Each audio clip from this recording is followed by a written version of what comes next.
မင်္ဂလာပါရှင်ဗမာလတန် BVR ပရိသတ်များအားလုံးအေးချမ်းသာယာရှိကြပါစေကြောင်းဥစွာနှုတ်ခွန်းဆက်သက်အပ်ပါတယ်ဒီကနေ့မတ်လ26ရက်နေ့မနက်ခင်းအတွက်နောက်ဆုံးရရှိထားတဲ့ထူးခြားသတင်းတွေကိုစူးစီးတင်ဆက်ပေးသွားမှာဖြစ်ပါတယ်ပထမဆုံးသတင်းတစ်ခုအနေနဲ့ကတော့မြန်မာပြည်သူတွေအပေါ်အကြမ်းဖက်မှုတွေကျူးလွန်နေတဲ့စစ်ကောင်ဆောင်မင်းအောင်လှိုင်ရဲ့မိသားစုဝင်တွေဟာထိုင်းနိုင်ငံဘန်ကောက်မြို့မှာဒေါ်လာတန်းချီတန်တဲ့ဆန်အင်ကြီးတစ်လုံးကိုအမည်ခံကုမ္ပဏီတွေသုံးပြီးဝယ်ယူထားတယ်ဆိုတဲ့အကြောင်းပဲဖြစ်ပါတယ်ဒါကိုတော့ Justice for Myanmar JFM အဖွဲ့ကအထောက်ထားခိုင်လုံစွာနဲ့ဖော်ထုတ်လိုက်တာပါ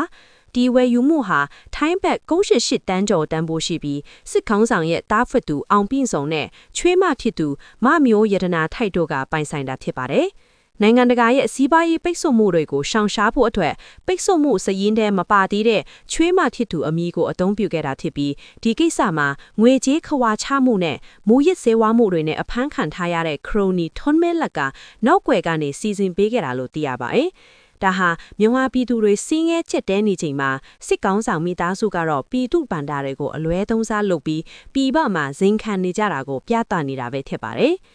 ဆက်လက်ပြီးတင်ဆက်ပေးချင်တာကတော့မြန်မာပြည်တွင်းစစ်မှာစစ်ကောင်စီဘက်ကရုရှားရဲ့စစ်နည်းပညာတွေကိုအရှိန်အဟုန်မြင့်အသုံးပြုလာတဲ့သတင်းတွေဖြစ်ပါတယ်။လက်ရှိယူကရိန်းစစ်ပွဲမှာရုရှားအသုံးပြုနေတဲ့လေကြောင်းထောက်လှမ်းရေးစနစ်တွေ drone fit စနစ်တွေနဲ့အတီခံ drone နည်းပညာတွေကိုမြန်မာစစ်တပ်ကပြည်တွင်းမှာတော်လှန်ရေးအင်အားစုတွေကိုနှိမ်နင်းကိုအသုံးချနေတာပါ။အထူးသဖြင့်ရုရှားရဲ့ meat grinder လို့ခေါ်တဲ့မိမိဘက်ကစစ်သားတွေတီးကြီးပျက်စီးမှုကိုဂရုမစိုက်ပဲလူအင်အားနဲ့လိုင်းလုံးတစ်ဖွဲ့တိုက်စစ်စင်တဲ့ view ဟာကိုပါစတင်ကျင့်သုံးလာတယ်လို့သိရပါတယ်။ဒါကြောင့်လဲရှီဒရန်တိုက်ပွဲတွေမှာစစ်ကောင်စီဘက်ကတေဆုံးမှုနှုန်းဟာအရင်ကထက်ပိုမိုမြင့်တက်နေတာဖြစ်ပါတယ်။နယ်ဆက်သတင်းတစ်ခုအနေနဲ့ကတော့ကရင်ပြည်နယ်ဖျားသုံးစုဒေသမှာတရုတ်နိုင်ငံသားထောင်ချီပြီးထပ်မံဝင်ရောက်လာတဲ့အခြေအနေကိုတင်ဆက်ပေးပါမယ်။ဒီတရုတ်နိုင်ငံသားတွေဟာမြို့ဝတီဘက်ကကြားဖြန့်လုပ်ငန်းတွေကနေပြောင်းရွှေ့လာကြတာဖြစ်ပြီး DKBA ဘို A1 ပိုင်ဆိုင်တဲ့နယ်မြေတွေမှာအခြေချပြီး online လောင်းကစားနဲ့ငွေလင်ကုန်တွေကိုဆက်လက်လုပ်ကိုင်နေကြတာပါ။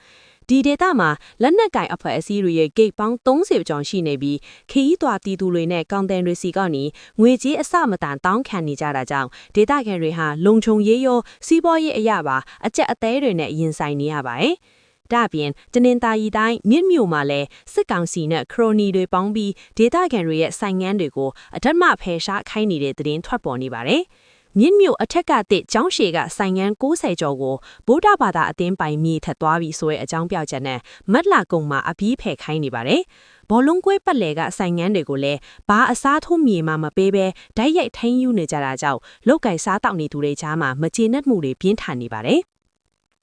မကွေးတိုင်းစလင်းမြို့နယ်ဘက်မှာတော့စစ်ရေးသိမ်းမှမှုတွေရှိနေပါတယ်။ပြီးခဲ့တဲ့မတ်လ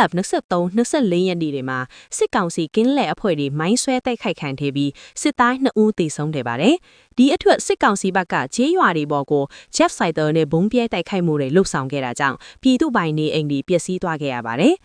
နောက်ဆုံးအနေနဲ့ကမ္ဘာသတင်းကဏ္ဍကိုကြည့်မယ်ဆိုရင်အရှိအလယ်ပိုင်းမှာဖြစ်ပွားနေတဲ့အမေရိကန်၊အစ္စရေးနဲ့အီရန်တို့ကြားတင်းမာမှုတွေဟာကမ္ဘာစီးပွားရေးကိုတုံ့လှုပ်စေုံတင်မကပဲမြန်မာနိုင်ငံလို့ဖွံ့ဖြိုးဆဲနိုင်ငံတွေအပေါ်မှာပါရိုက်ခတ်မှုတွေရှိလာနေပါတယ်။အထူးသဖြင့်လောင်စာဈေးနှုန်းတွေအဆမတန်မြင့်တက်လာနိုင်တဲ့အတွက်တည်ယူပို့ဆောင်ရေးနဲ့အခြေခံစားတောက်ကုန်ဈေးနှုန်းတွေထပ်မံတက်လာမှာကိုပညာရှင်တွေကစိုးရိမ်နေကြပါတယ်။ပါကစ္စတန်နဲ့ဘင်္ဂလားဒေ့ရှ်လိုနိုင်ငံတွေမှာဆိုရင်စီကိုခွဲတန်းနဲ့ရောင်းချရသည့်အထိအခြေအနေဆိုးရွားနေတာကိုတွေ့ရပါတယ်။ဟုတ်ကဲ့ပါဒါကတော့ဒီကနေ့အတွက်ရရှိထားတဲ့သတင်းအနစ်ချုပ်တွေပဲဖြစ်ပါတယ်။ဗမာအတန်ကိုနားဆင်ကြတဲ့အတွက်ကျေးဇူးရှိပါတယ်။ပြည်သူအပေါင်းဘေးကင်းလုံခြုံကြပါစေရှင်။